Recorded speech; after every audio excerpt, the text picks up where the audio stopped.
just finally, Given in the wake of that massacre of Israelis on October the 7th, what to you would be a proportionate and reasonable response from the Israeli armed forces to that massacre of their nationals? What would be, you think, reasonable?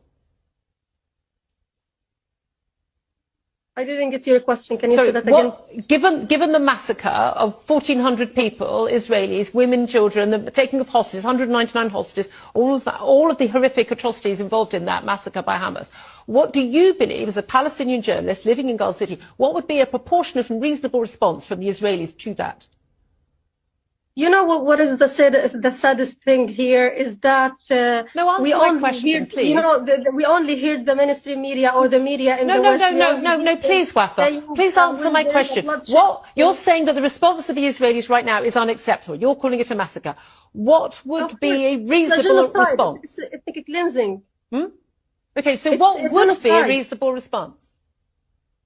You know, like we have been suffering, have been subjected to the Israeli occupation, brutality and oppression since nearly 75 so what years. Would be a reasonable response? And even we have 5,000 Palestinians are still in the Israeli occupation jails. We have 170 Palestinian kids that are still in the Israeli jails. We have nearly 40 Palestinian women inside the Israeli jails. Wafa, you're a journalist. You're a journalist. Yeah. I'm a journalist. I'm asking you, from the perspective as a Palestinian woman living in Gaza City, what would be, if you think the Israeli response is unreasonable, disproportionate, it's wrong, what would be the right, proportionate, reasonable response to 1,400 of your people being massacred? What would be acceptable to you for them to do, other than say, oh, well, never mind, we'll just carry on as usual, which is clearly not going to happen. One final chance, what would be the reasonable response? Yeah, you are just saying that we are journalists, and I'm a Palestinian journalist, yes, living here under this harsh condition. You're just not going to answer. Do you not think that's a reasonable question to ask you?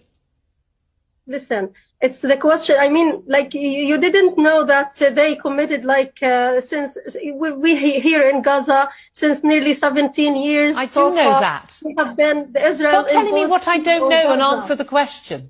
Yes. Why is that such a difficult question to answer?